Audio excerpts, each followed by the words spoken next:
जड़ें काट दी गई। जापान में सार पा लिया है, और चूंकि वे पंडित नहीं है इसलिए सार की बात संक्षिप्त में कह दी है, उसमें विस्तार नहीं है। बीज की तरह उनके वचन है, बीज मंत्र की भांति। प्रेम न बाड़ी उपजे, प्रेम न हाट बिकाए, राजा प्रजा जिह रुचे, शीस दे ले जाए। प्रेम को उपजाने का, खेतीबाड़ी करने का कोई उपाय नहीं। प्रेम को कल्टीवेट नहीं किया जा सकता।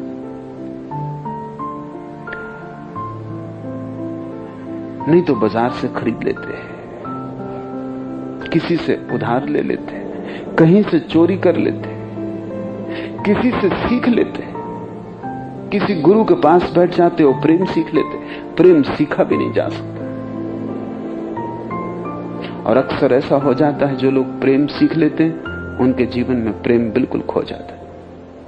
अभिनेता हैं, उनका कुल धंधा प्रेम प्रकट करने का धंधा है, लेकिन अभिनेताओं से असफल प्रेमी तुम कहीं भी ना पाओगे।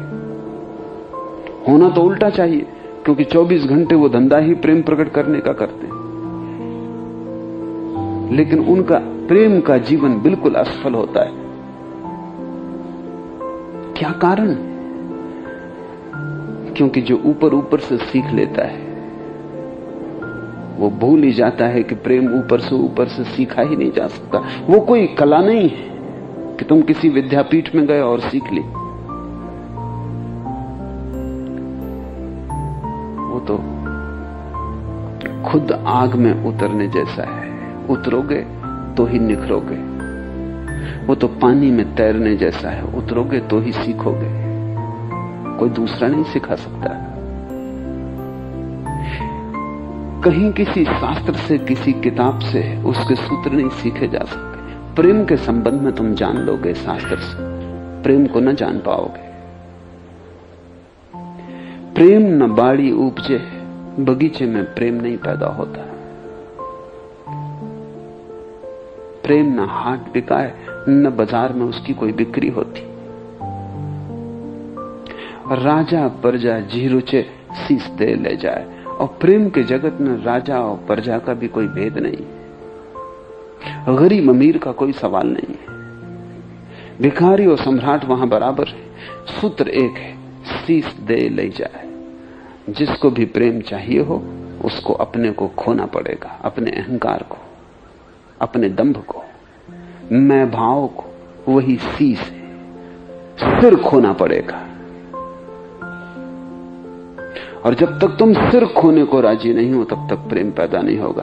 इसे थोड़ा समझ लें, क्योंकि सिर के खोने के दो आयाम हैं। एक आयाम तो है कि तुम्हारा अहंकार गिरे, तुम्हारा अहंकार तुम्हारी खोपड़ी में समाया हुआ है, इसलिए तुम लोगों से कहते हैं सिर ऊंचा रखो।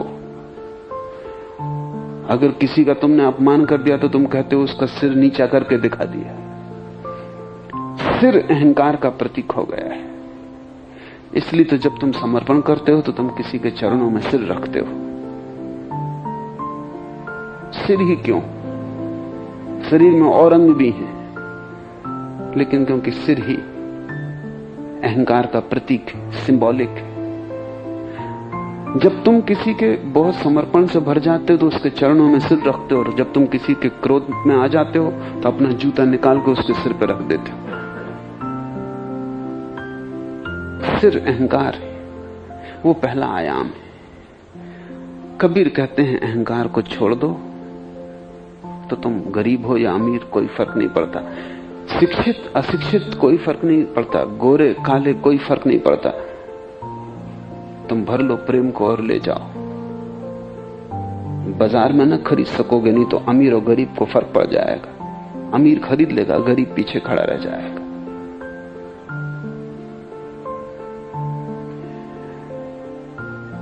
बेशर्त मिलता है प्रेम, कोई मूल्य चुकाने का सवाल नहीं। सिर्फ एक बात पूरी करनी जरूरी है, क्योंकि वो बाधा है। अहंकार से भरा हुआ मन जो सोचता है मैं सब कुछ, या मैं इस जगत का केंद्र हूं, वो किसी के प्रेम में नहीं पड़ सकता, क्योंकि प्रेम का अर्थ है दूसरे को अपने जीवन का केंद्र बना लेना। दूसरा इतना मूल्यवान हो जाए कि मैं परिधि हो जाऊं और दूसरा केंद्र हो जाए। मैं दूसरे के लिए जीऊं और मरूं, मेरी श्वासें दूसरे के लिए आएं और जाएं। जरूरत हो तो मैं अपने को मिटा दूं, लेकिन दूसरे को बचाऊं। प्रेम का अर्थ है केंद्र का रूपांतरण। अहंकार मानता है स्वयं को केंद्र, सारी दुनिया मिट जाए तो भी मैं बचूं। अगर जरूरत हो सबको मिटाने की तो मैं सबको मिटा दूंगा, लेकिन खुद को बचाऊंगा। अहंकार विध्वंसक है, और इसलिए जब अहंकार किसी को प्रेम करने का बहाना भी करता है तो मिटा डालता है। प्रेम में कितने लोग मिटे हुए दिखाई पड़ते हैं। तुम कहते हो कि पत्नी को तुम प्रेम करते हो या पति को प्रेम करते हो, लेकिन तुम्हारी सारी चेष्टाएं मिटाने की चल रही। पति मिटाने की कोशिश कर रहा है कि पत्नी का व्यक्तित्व खो जाए, पत्नी की स्वतंत्रता खो जाए, पत्नी की आत्मा खो जाए। पति कोशिश कर रहा है कि पत्नी एक छाया हो जाए, एक वस्तु मात्र, जिसका जब उपयोग करना हो कर लिए, और जिसकी अपनी ने कोई स्वतंत्रता है, न जिसका कोई अपना संकल्प है, न जिसकी अपनी कोई शक्ति है। पत्नी भी यही कोशिश कर रही है, दोनों एक ही राजनीति में है। पत्नी भी पूरे वक्त चेष्टा कर रही है कि पति को गुलाम बना ले, इशारे पे चला है। एक पत्नी ने अमेरिका में एक अदालत में दावा किया, एक कार के एक्सीडेंट में उसकी अंगुली कट गई। उसने 10 लाख रुपयों का दावा किया। अदालत भी थोड़ी दंग हुई। उसने कहा कि ठीक है, कुछ तुम्हें मिलना चाहिए, तुम्हारी कोई भूल न थी, लेकिन एक अंगुली कट जाने का 10 लाख रुपए का दावा थोड़ा ज्यादा मालूम पड़ता है। उस पत्नी ने कहा, मैं इसी अंगुली पे अपने पति को नचाया करती थी, ये कोई साधारण अंगुली नहीं।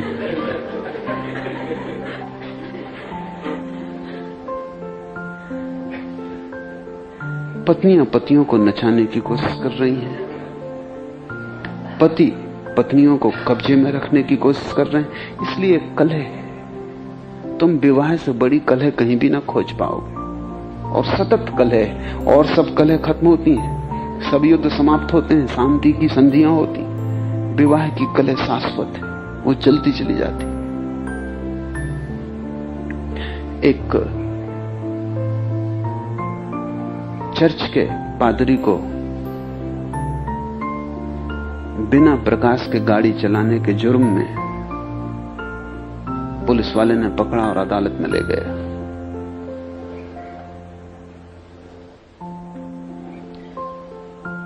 पादरी ने कहा कि मुझे पता ही नहीं था कि प्रकाश काम नहीं कर रहा है, इसलिए क्षमा करें। और ये मैंने पुलिस वाले को भी कहा कि मुझे पता ही नहीं है, कुछ यांत्रिक भूल हो गई होगी, कल तक तो सब ठीक था और मैंने देखा भी नहीं। जज ने कहा कि ये कोई बहुत बड़ा जुर्म न था, और मैं पुलिस वाले पे भी भरोसा करता हूं और आप पर भी। लेकिन क्या आप सोचते हैं कि पुलिस वाला आपको इसलिए पकड़ लाया है कि वो आपसे नाराज है, या आपसे पीड़ित है, या आपने कोई उसकी हानि की है? पादरी ने कहा, और तो कोई हानि मुझे याद नहीं आती, सिवाय इसके कि 3 साल पहले मैंने इसकी शादी करवाई थी। अगर उसका ही बदला ले रहा हो,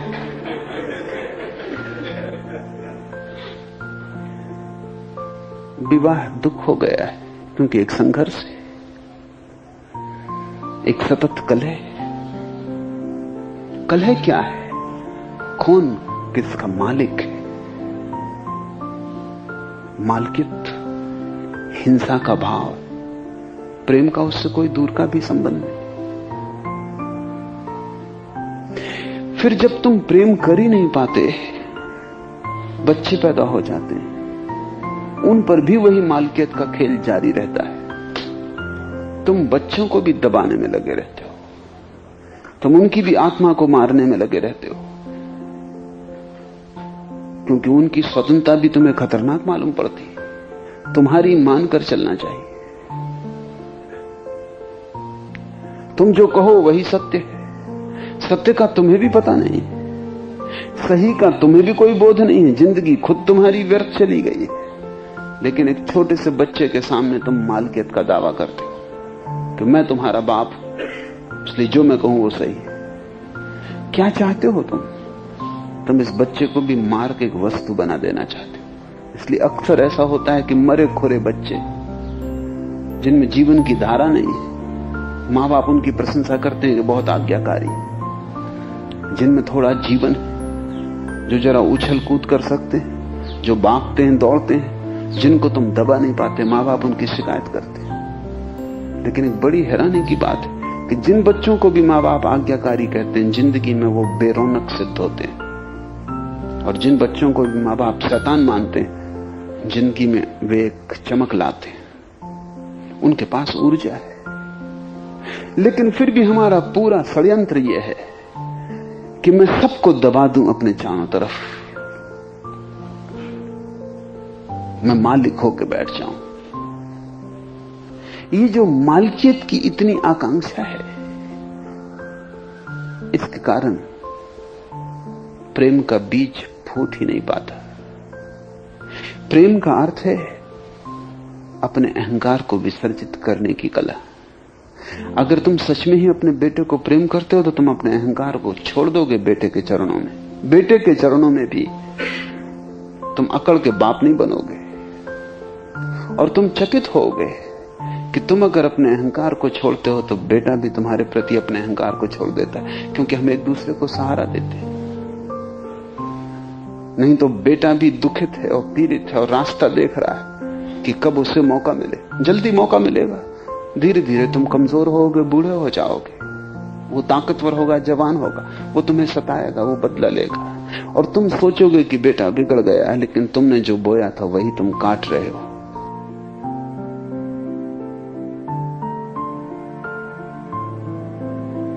जब बेटा कमजोर था तब तुमने सताया, अब बेटा ताकतवर है, तुम कमजोर हो, अब बेटा सता रहा है।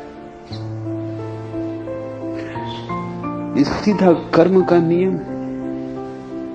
तुम वही काटते हो जो तुम बोते हो।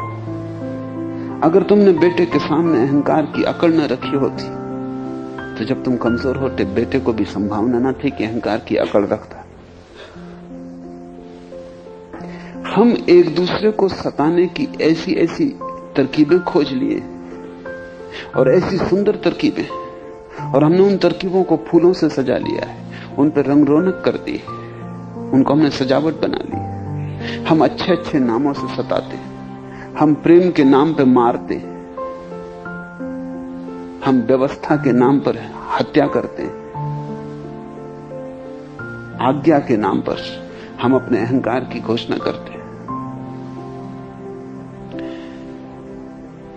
राजा प्रजा जेहि रुचे शीस दे ले जाए। और जिसने भी चाहा हो प्रेम को, और ध्यान रखो, चाहा हो न चाहा हो, प्रेम के बिना तुम रिक्त रहोगे, खाली रहोगे, खाली घड़े की भांति। तुम्हारे जीवन में एक रुदन होगा, तुम उत्सव से न भर सकोगे।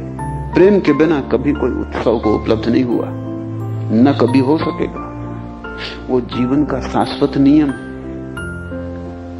तो शीश देने का पहला तो अर्थ है अहंकार को झुका देना।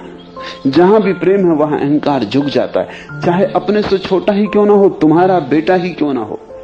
अगर प्रेम है तो अहंकार नहीं होता। पत्नी क्यों ना हो तुम्हारी, तो तुम अकड़ के पति देवता बन के खड़े नहीं होते,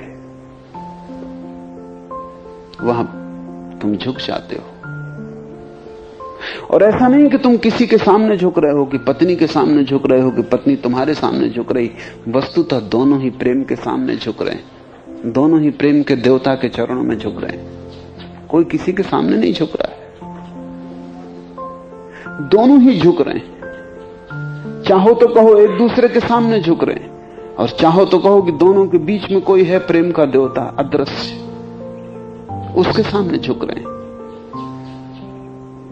तो शीश का एक तो अर्थ है अहंकार और दूसरा अर्थ है विचार, क्योंकि तुम्हारे सिर में सारे विचारों का संग्रह है। तुम सोचते ही रहते हो, संगत असंगत अनर्गल विचारों की भीड़ तुम्हारे मन में चलती रहती है। इस विचारों की अति से भीड़ के कारण तुम्हारी सारी ऊर्जा, सारी शक्ति खो जाती, प्रेम करने को कुछ बचता नहीं। मस्तिष्क शोषक हो गया है, वो तुम्हें चूस लेता है, हृदय के पास तक रस की धार पहुंच ही नहीं पाती। तुम्हारी सारी ऊर्जा तुम्हारे विचारों में नष्ट हुई जा रही। अब तुम्हारे विचार 99% विक्षिप्त, उनका कोई भी मूल्य नहीं। तुम न विचारो तो कुछ हर्जा ना हो जाएगा, लेकिन तुम होश में ही नहीं हो। कभी तुमने बैठ के घड़ी भर देखा कि तुम क्या सोचते रहते हो? कैसा कचरा तुम्हारे मन में चलता रहता है। इस कचरे को चला के क्या होगा? दिन चलता है, रात चलता है, सोने में, जागने में, सपने में, विचार में कचरा घूम रहा है।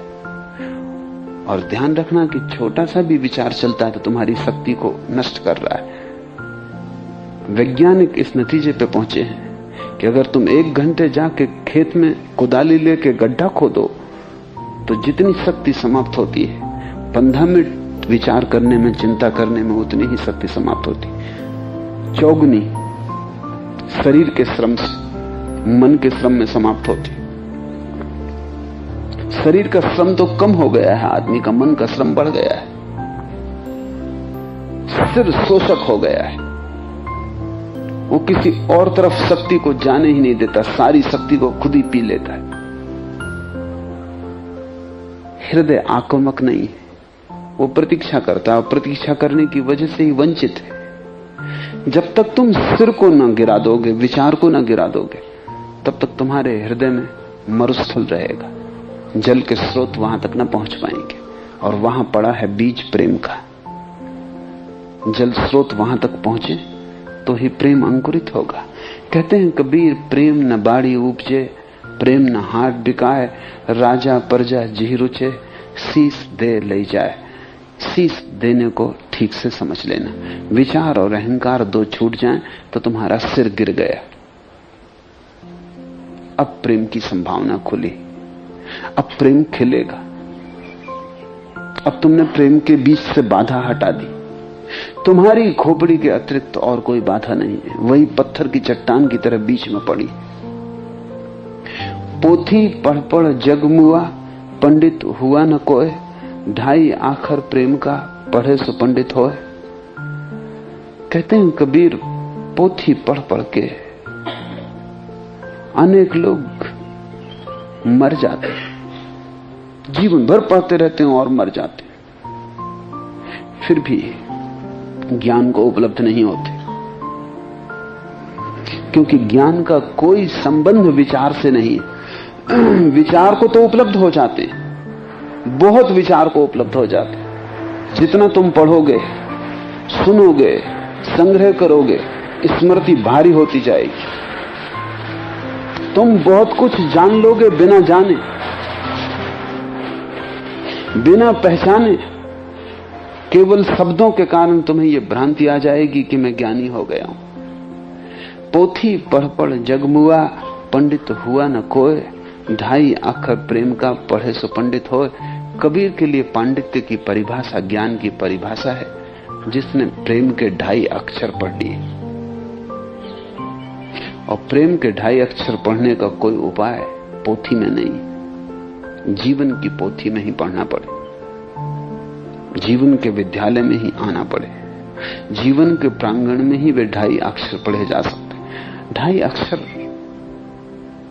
हिंदी में जो शब्द है प्रेम, उसमें 2.5 अक्षर है, लेकिन कबीर का मतलब गहरा है। जब भी कोई व्यक्ति किसी के प्रेम में गिरता है तो वहां 2.5 अक्षर प्रेम के पूरे होते हैं। एक तो प्रेम करने वाला एक, जिसको प्रेम करता है वो 2, और दोनों के बीच में कुछ है अज्ञात, वो 2.5।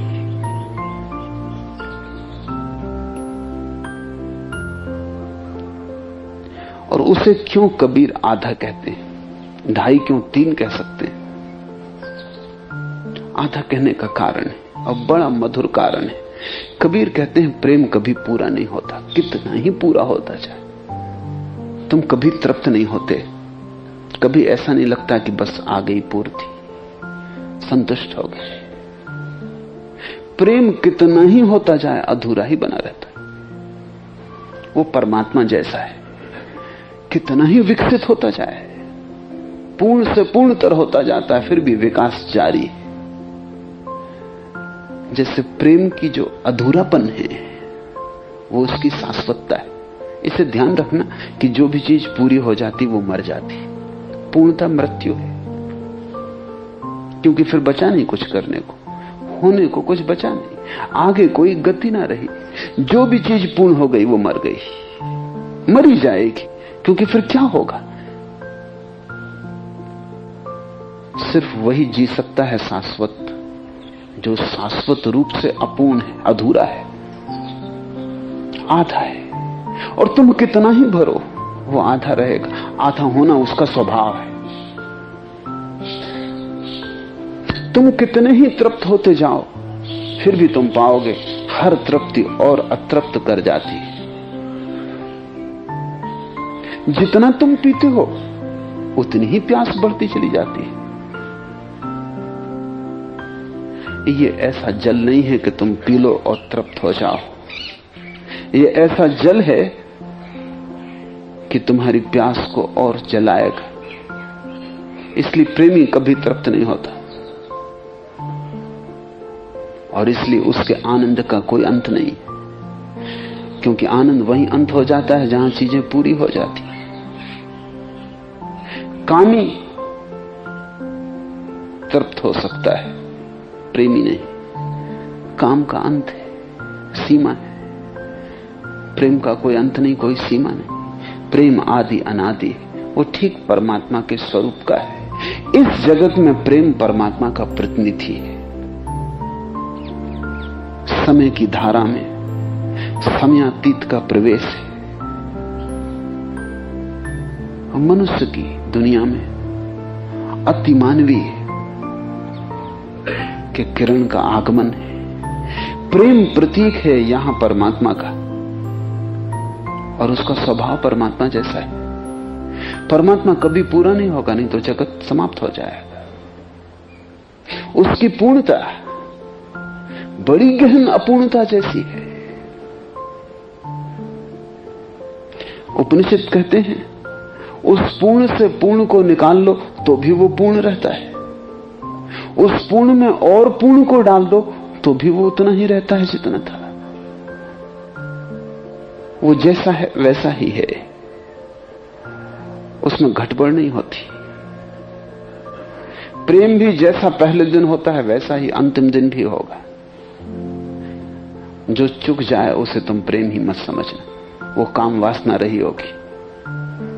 जिसका अंत आ जाए वो शरीर से संबंधित है। आत्मा से जिस चीज का भी संबंध है उसका कोई अंत नहीं। शरीर भी मिटता है, मन भी मिटता है, आत्मा तो चलती चली जाती। वो यात्रा अनंत है। मंजिल कोई है नहीं, क्योंकि अगर मंजिल हो तो मृत्यु हो जाएगी। तो कबीर कहते हैं ढाई आखर प्रेम का। वो प्रेम के ढाई अक्षर की तरफ तो इशारा करते ही हैं। गहरा इशारा है प्रेम के आधेपन का।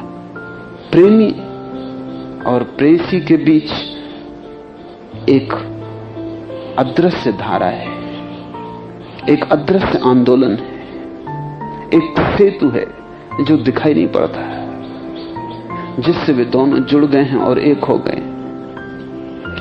ढाई आखर प्रेम का पढ़े सुपंडित होए, प्रेम गली अति सांकरी तामे दो न समाए।